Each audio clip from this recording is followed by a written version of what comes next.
Thanos Comics Series Part 1. Early Years. Thanos was one of the last sons of Alars, progenitor of the second colony of Eternals on Titan, and Sui-san, the last survivor of the original settlement of Eternals in this moon. He was born with purple, hide-like skin and a massive body due to his deviant syndrome. The very first time his mother laid her eyes on the baby, she was driven mad and tried to kill him. Despite his unusual appearance and introvert nature, Thanos was well accepted by his peers. He was a mild-mannered intellectual that dreamed of becoming a scientist like his neglectful father. However, signs of his true nature started to creep up early on. For instance, he liked to draw dead animals despite vomiting at the prospect of performing a dissection. Thanos' life reached a tipping point when a mysterious girl convinced him to explore with his friends a dangerous cave to overcome his fear of killing. A cave-in separated Thanos from his friends for 3 days, during which he refused to even think of murdering the inoffensive creatures that lurked underground for sustenance. When he found his friends, they had been killed by the animals living in the caves. After Thanos returned to society, the same girl convinced him to go back to the cave and slaughter the critters in revenge. By the time he was a teenager, Thanos excelled academically and learned faster than he was taught. He began to vivisect creatures in secret in order to gain knowledge while searching for an answer to his abnormal genetic makeup. The girl that had helped him overcome his fear of killing became his confidant. Thanos' search for answers escalated into killing fellow Titanians, carrying out the first murders in the history of Titan. Despite declaring that his first 2 murders were going to be the last, Thanos eventually killed again, and found out that he enjoyed it. Thanos fell in love with his confidant, who enabled and further motivated Thanos' actions, but she rejected his advances. After murdering 17 people in total, Thanos killed Sui-san in hopes of finding in her body the key to who he was. Both spiritually and physically he left Titan afterwards, swore off killing, and found a menial job with a pirate crew with whom he explored the cosmos. As years went by, Thanos became detached and unemotional. In many different planets, he would find a partner and mate with them in hopes to feel something again, to no avail. He always abandoned them and the babies they bore him. Thanos eventually came into conflict with his captain in the pirate crew due to his disinclination for murdering. In an act of complete instinct, Thanos slaughtered him, and subsequently seized control of his crew. Thanos decided to embrace his murdering nature, and returned to Titan in secret. He was approached by his old confidant and tried to court her again. She demanded that Thanos proved he belonged only to her, so he embarked on a journey to kill all of his offspring, and razed every planet they stumbled upon for the sake of his love for death. Additionally, Thanos experimented on his own body, granting himself a variety of powers.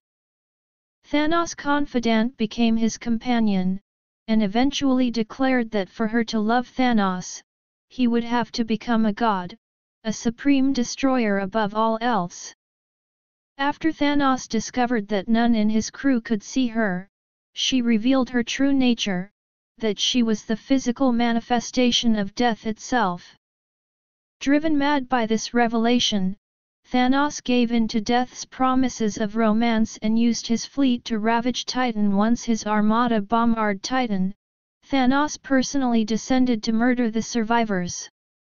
He was confronted by the elder Alars, who managed to make Thanos doubt whether death was actually by his side or if he was simply demented. Thanos spared his father solely so he could watch his son defile the cosmos and prove his sanity. Death finally kissed Thanos, but he found her embrace to be cold. Without his thirst quenched, Thanos continued his journey of destruction. As part of his pursuit for power, Thanos amassed a huge armada of battleships. Having kept the planet Earth under surveillance since it first exploded a nuclear weapon, Thanos learned of a power object called the Cosmic Cube brought into existence by the subversive organization, Advanced Idea Mechanics. Thanos seized control of the reality-altering device and commanded it to give him control over the universe. Transformed into a godlike wraith by the Cosmic Cube, Thanos battled the Avengers and the Kree Captain Marvel, the former of whom had already vanquished his armada. When Thanos carelessly discarded the cube, believing falsely that he had drained it of all power, Marvel struck the cube, willing it to restore the universe to what it had been. Robbed of power, Thanos reverted to mortal form in the center of the universe where his flagship Sanctuary 2 retrieved him under pre-programmed instructions. Revived, Thanos was dejected to discover that death had abandoned him because of his failure. Thanos soon formulated a plan to regain Death's affection. He would give to her more than any single living being had given her, the annihilation of everything that lives. Through the minds and records of countless civilizations he searched, hoping to find the key to the power he sought.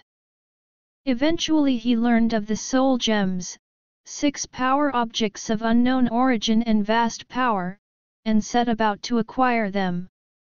In short order he had obtained all of the Soul Gems except one, the jade jewel worn on the head of Adam Warlock.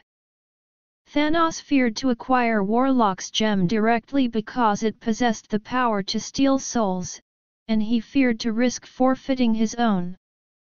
Observing him, Thanos learned that Warlock had diverged a temporal counterpart named the Magus, who was the head of a galaxy-wide religious empire and would certainly oppose Thanos' schemes of stellar destruction were he to learn of them. Thanos thus planned to eliminate the Magus.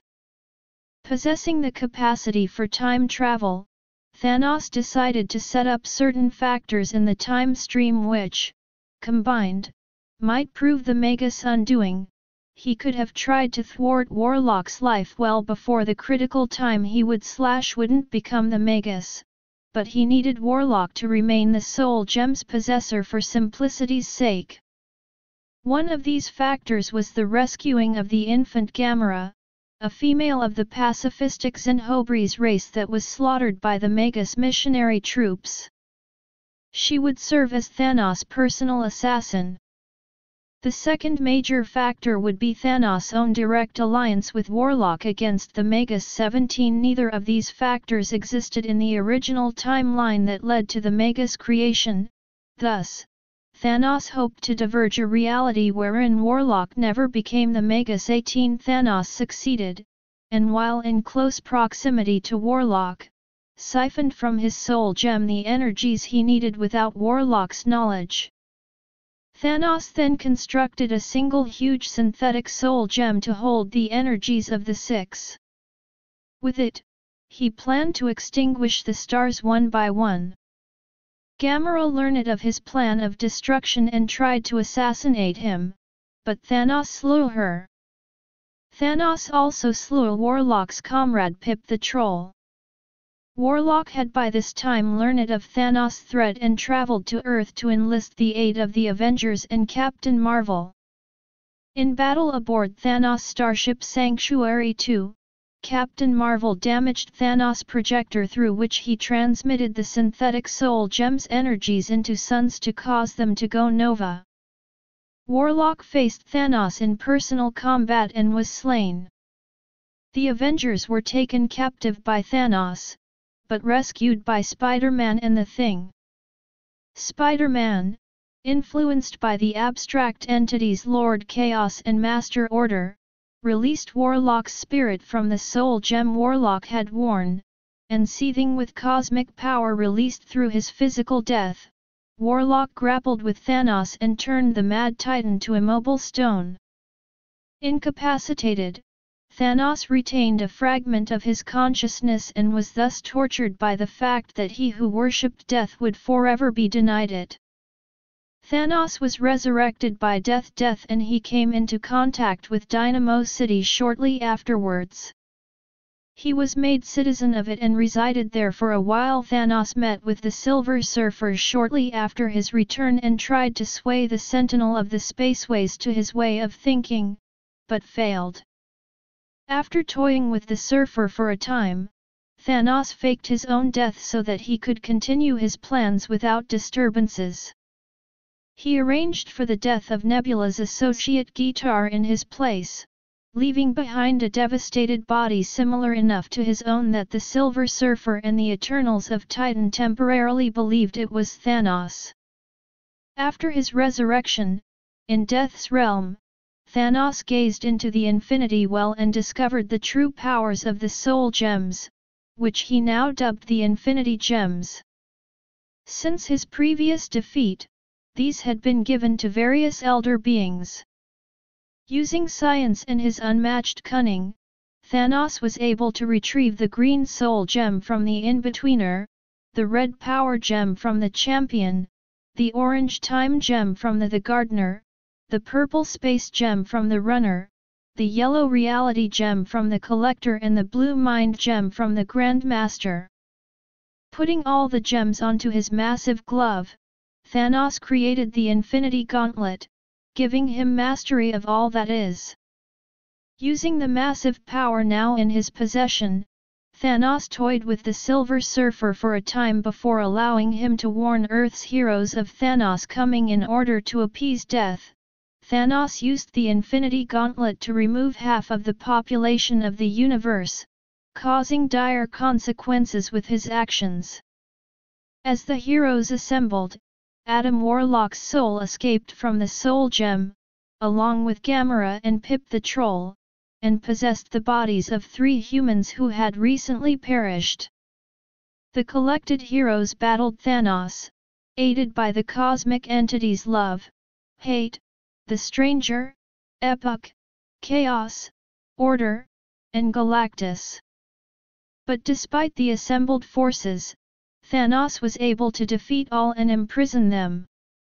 In the process, though, he overlooked his grandniece Nebula, who was able to wrest the Infinity Gauntlet from Thanos' hand. Her first act was to undo all that had occurred, which inadvertently freed the heroes and the cosmic entities. The battle resumed, and in the end it was Adam Warlock who finally possessed the gauntlet, which ended the conflict. After Thanos obtained and lost the Infinity Gauntlet, he was led to a period of introspection. Adam Warlock recognized that Thanos' efforts to obtain omnipotence had been thwarted not only by the intervention of superheroes but by Thanos' own self-doubt and anxiety. Believing the Titan to be capable of change, and wishing to keep Thanos where he could keep an eye on him, Warlock made Thanos a member of the Infinity Watch, giving him the Reality Gem, one of the Infinity Gems which Adam Warlock and the Watch now guarded.